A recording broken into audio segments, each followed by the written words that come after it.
Pinion tooth layback chamfer improves engagement reliability. A double-sided chamfer provides smooth, reliable engagement and reduced wear on ring gear. Bottom line, a two-sided chamfer ensures trouble-free engagements, ensuring reliable starting every time.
In this video, we'll discuss the diagnostic procedure of a starting system equipped with a smart IMS starter.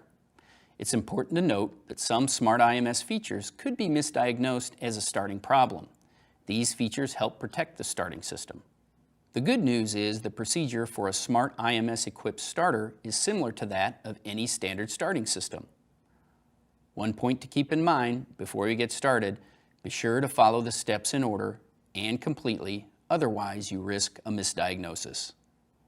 The first step is to determine the symptom of the complaint, which may include a click-no-crank condition, a no-click, no-crank condition, or a slow cranking condition.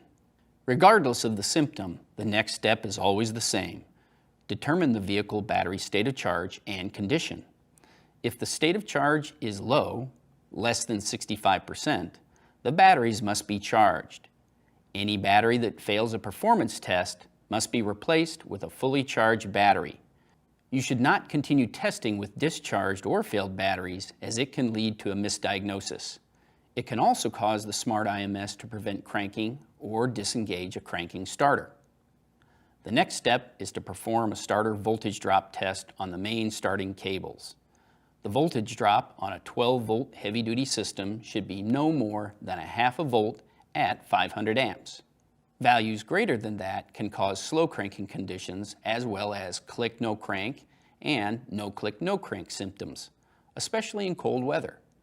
Excessive voltage drop can also cause the smart IMS to prevent cranking or disengage a cranking starter.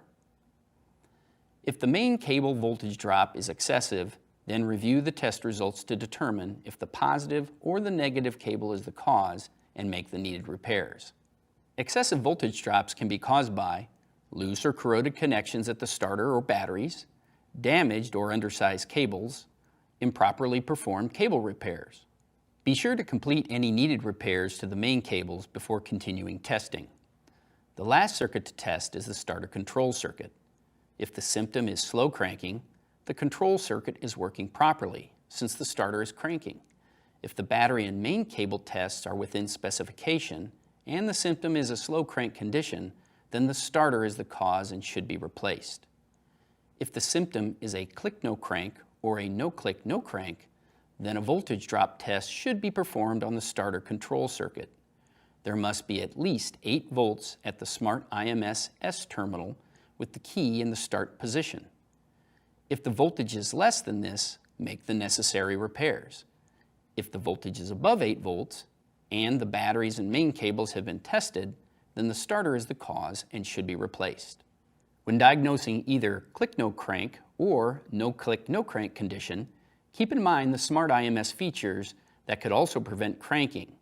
These are normal and should not be confused with genuine starting problems.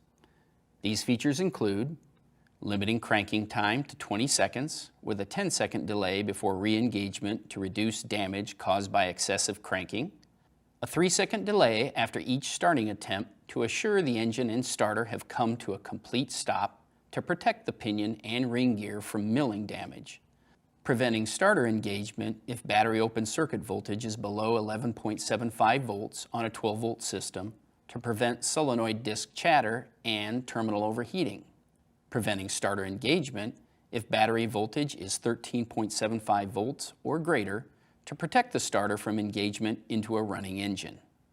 If the diagnosis requires a starter replacement, be sure to inspect the ring gear for damage. If there's damage, be sure to replace it because installing a new starter on a vehicle with a damaged ring gear will create repeat starter failures. If you have any questions, visit us online or contact us at the number listed on the screen.